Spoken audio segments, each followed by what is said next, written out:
ಕೃಷ್ಣಾ ನದಿ ಪ್ರವಾಹ ಸಂದರ್ಭದಲ್ಲಿ ಚಂದೂರು ಗ್ರಾಮಕ್ಕೆ ಭೇಟಿ ಕೊಡ್ತಕ್ಕಂಥ ಈ ಕಾರ್ಯಕ್ರಮದಲ್ಲಿ ಭಾಗವಹಿಸಿರ್ತಕ್ಕಂಥ ಈ ಗ್ರಾಮದ ಗ್ರಾಮ ಪಂಚಾಯತಿಯ ಉಪಾಧ್ಯಕ್ಷರಾಗಿರ್ತಕ್ಕಂಥ ಅನಿಲ್ ಪಾಟೀಲ್ ಅವರೇ, PKPSನ ಅಧ್ಯಕ್ಷರಾಗಿರ್ತಕ್ಕಂಥ ಶ್ರೀ ಮಗ್ದೂಮ್ ಅವರೇ, ಕೆಂದಾಡೆ ಅವರೇ, ಯುವರಾಜ್ ಅವರೇ, ಮನೋಜ್ ಅವರೇ, ಅಜಿತ್ ದೇಸಾಯಿ ಅವರೇ, ಪಾಟೀಲ್ ಅವರೇ,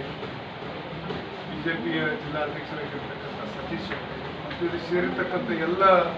ಚಂದೂರು ಗ್ರಾಮದ ಗ್ರಾಮ ಪಂಚಾಯತಿ ಸದಸ್ಯರೇ, ಗ್ರಾಮದ ಎಲ್ಲ ಹಿರಿಯರೇ ಮತ್ತು ಸ್ನೇಹಿತರೆ, ಭಾಳ ಅಭಿಮಾನದಿಂದ ಇವತ್ತು ಸತ್ಕಾರ ಮಾಡಿದೆ. ನಮಗೆಲ್ಲ ಧನ್ಯವಾದಗಳನ್ನ ಈ ಸಂದರ್ಭದಲ್ಲಿ ಹೇಳಿ, ನಾನು ಈಗ ಬರೋಕ್ಕಿಂತ ಮುಂಚೆ ಇಂಗ್ಳಿಗೆ ಹೋಗಿದ್ದೆ, ಮಾದ್ರಿಗೆ ಹೋಗಿದ್ದೆ. ನಾನು ಮಹಾರಾಷ್ಟ್ರ ಸರ್ಕಾರದ ನಿಯೋಜಿತ ಇಂಜಿನಿಯರ್